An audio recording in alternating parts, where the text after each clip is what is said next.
allows them to show pictures of people with the signs and with the costumes. It allows people to then see that on the front page because the media knows exactly what they're doing. And the average person says, I don't have an outfit like that. And that's all they think of. Man, is it hard to get that green paint off your face?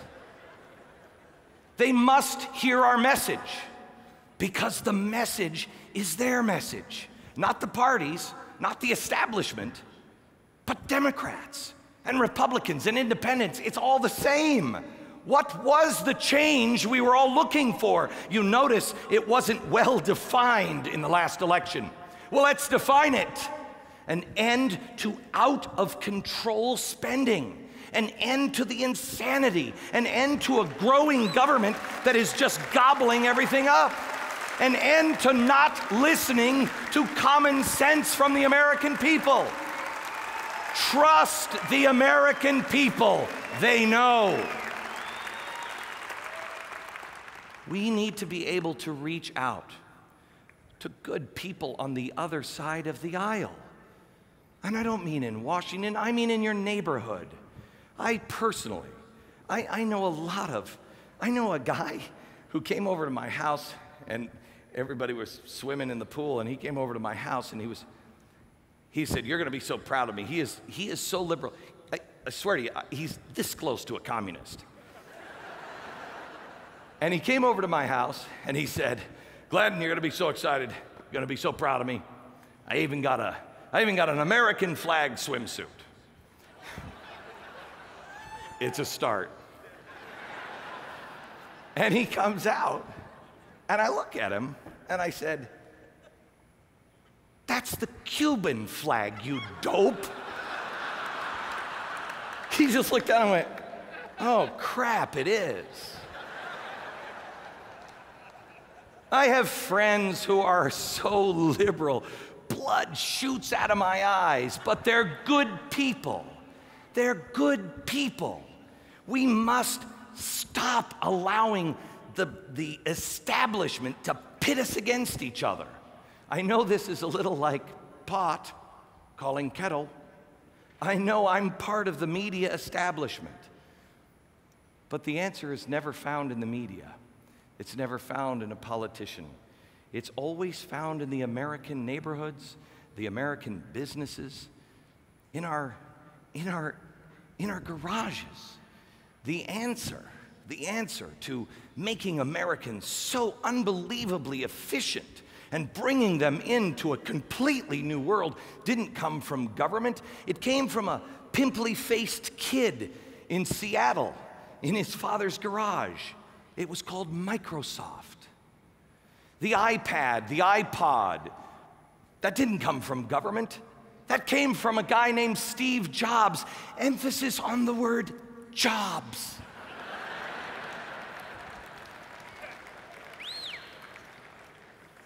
I love the story that came out from Time magazine about a week ago.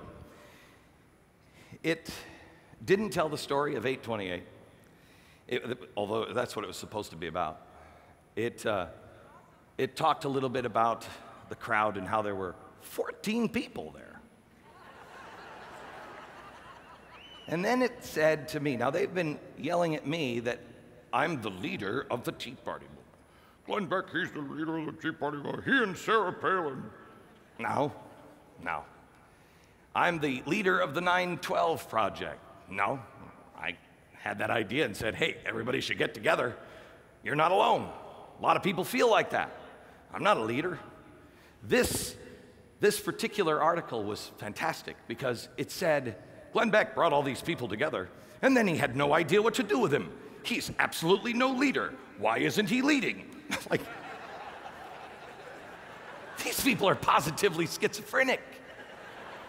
They'll do and say anything. The leader is you. I'm a reminder. I'm the little thing on your cell phone that just goes, ba-dup, ba-dup, ba-dup. That's all I am.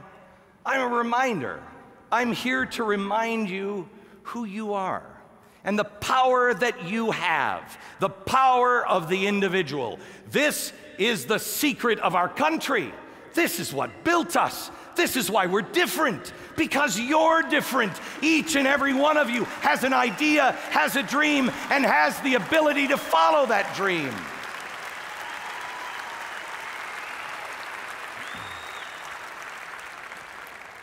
I'm here to remind you, and I have to tell you something. It was 2004 that I started getting calls from program directors of my radio show, and they said, you can't say, no, don't take on the right. I said, I'm not taking on the right. I'm taking on the GOP establishment because they're lying to you. And it didn't make me very popular. It didn't make me very popular. And then I started talking probably 4 years ago. And I remember clearly the stock market was at 13,998. And some expert was on my show, and he was just looking at it. The stock market has plenty of room to go up. I looked right at the camera. I said, no, listen to me, America. Get out. Fire. Get out. I wasn't popular because it was happening before the election. And people said, you're talking it down. I'm like, talking it down? It's collapsing. It's collapsing. And then we met Jeremiah Wright. Ooh, have those chickens come home to roost?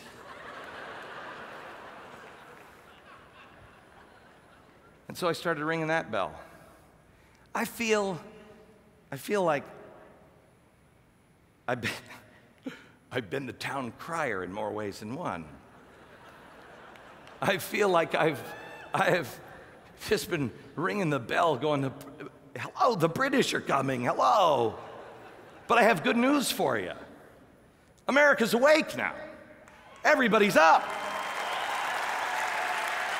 There's enough people now that are awake, that if we now just be who we truly are, be who we truly are. Look, I've seen these ads and this video production. It's amazing. I mean, I've seen some ads that are truly inspiring tonight. But you know what? A slick ad or a slick politician ain't gonna change jack. It is neighbor to neighbor, just speaking the truth and saying, look at neighbor, you know me. You know me. Let's not talk about politics. I don't care who you vote for. It's not Republican or Democrat. It's principles. You know and I know. Come on. That's what's going to change everything. We have to put the pieces back together, because it was about 1915, and because the press is here, I want to make sure I say ish.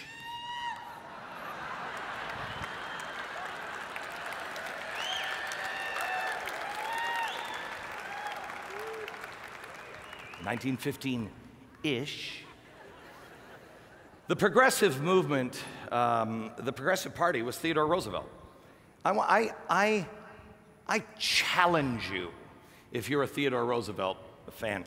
I was. I have Theodore Roosevelt bust in my head. I'm in my house. I've got a little statue of his head.